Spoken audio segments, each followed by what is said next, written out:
So I'm going to show you how to diagnose if the pressure switch is bad. Now, there's a way to jump the pressure switch, but I only recommend it if you are sure 100% is a pressure switch.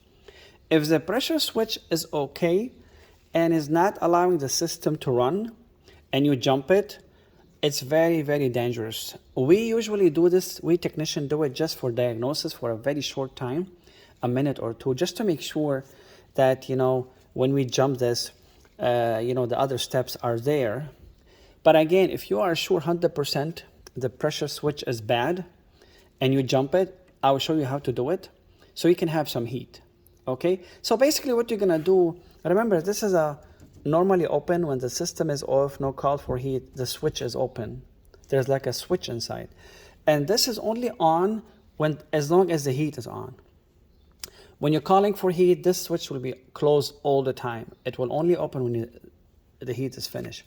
So to stimulate that or to replace that step manually, first you have to make sure the motor comes in, and then you can jump it.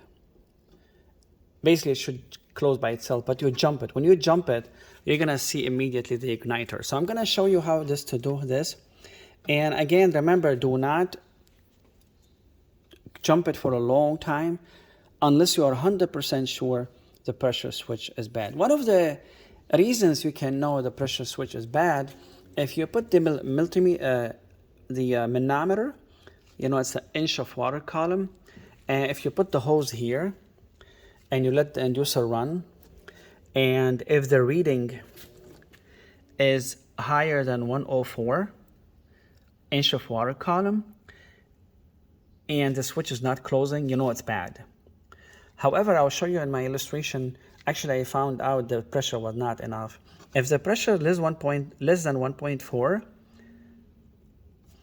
and the pressure switch is not closing, the pressure switch is not bad because the pressure has to be higher. If the pressure is higher than 1.04, as I said, and is not closing, then you can jump it and have some heat for whatever hour or 2 or 3 till you can survive for next day so someone can come and check it. I will show you how to jump it in a minute. So basically what you're gonna do is you turn the system on. I'm gonna jump it. Usually W and R on the control board is heat. So this inducer motor has a problem. It's humming. I have to help it.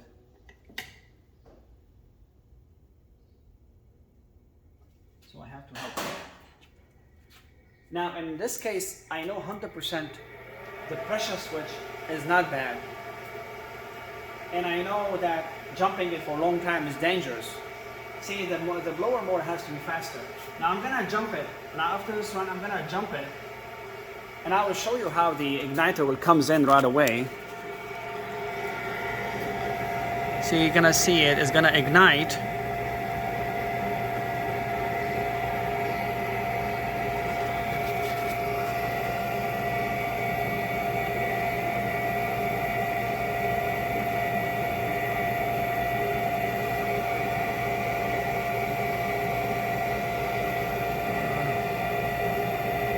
Yeah, it takes a minute.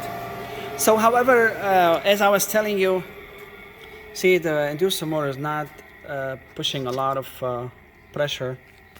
So as you see, I was able to fix it now temporarily. So you see the igniter comes on because I jumped it manually here, okay?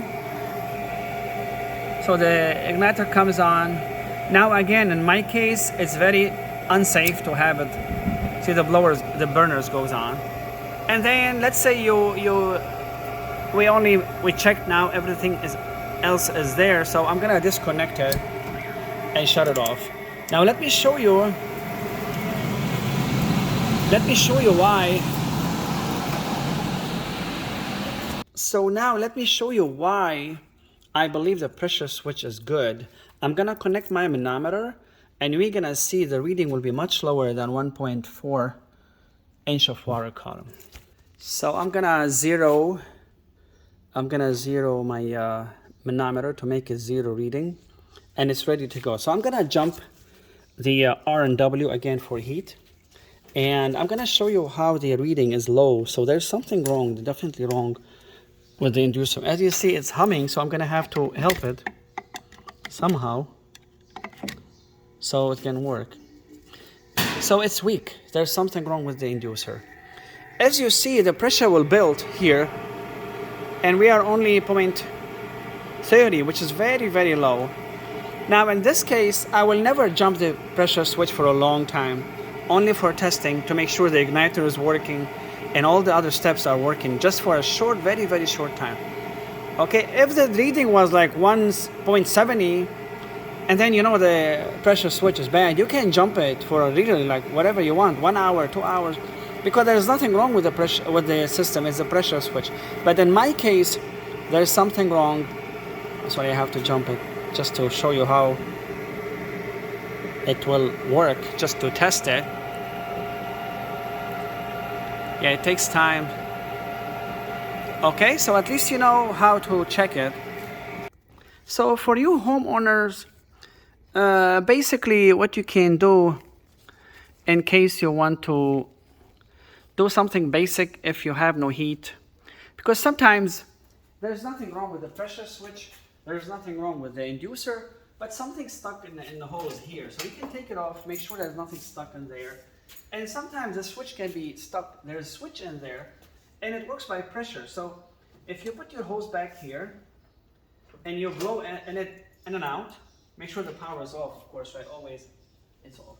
And you're gonna hear the click, like if you do like, sometimes you might release it. And also don't forget, always, you need to poke this, excuse my language, we call it the nipple, connection nipple. And make sure it's not clogged or there's no restriction. And you can go the other way, even if you cannot reach that thing, you can go the other way, throw some air in there, make sure it goes through. If you feel it's completely restricted, poke it. Okay, same thing with the other side, this one. This pressure switch has two connection, okay? So basically that's all what you know. Sometimes also the switch can be stuck. Grab something not very heavy, don't go crazy, hit on it. Like this, and it can release it. You have no idea how many times in my 26 years in the field, I come home late and it's too late, it's freezing.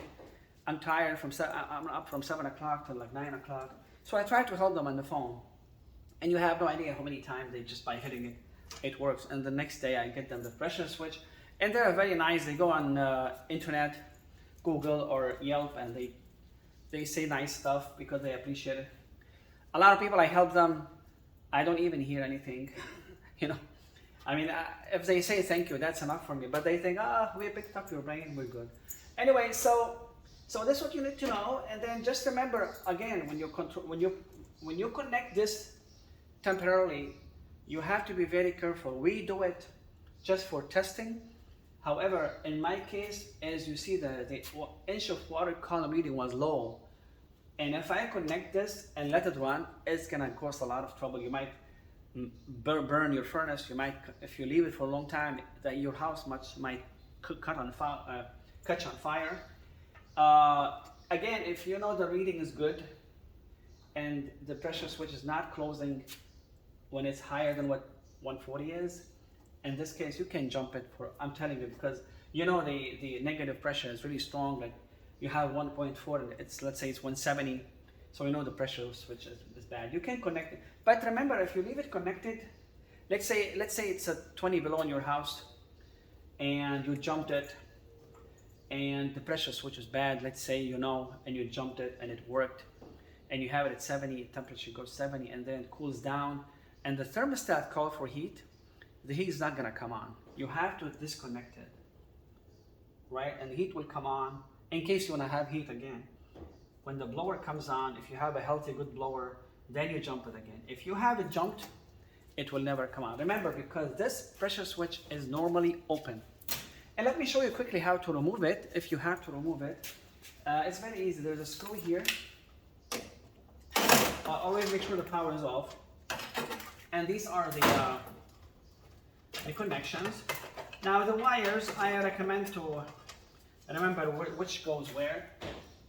Okay, if you mess up with them, it's not a big deal.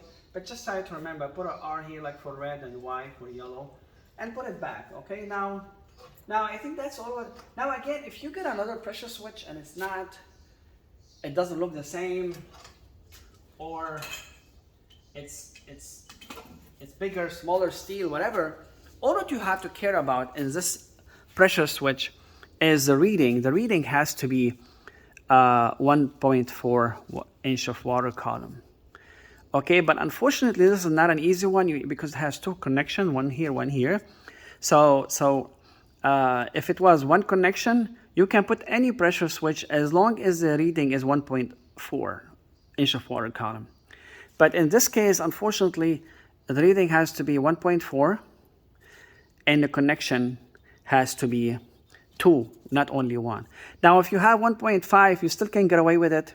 If you have 1.3, I think you can get away with it, but I prefer always to go the same.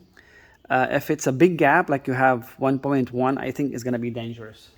Always put it the same direction. Don't put it upside down, because you have to remember this goes here. See, actually they help you. This is white. Go with the white, because you don't want it to be upside down, and this goes to the black. Okay, I think that's all what you need to know about pressure switch. Next gonna be I'm gonna show you how to remove the igniter.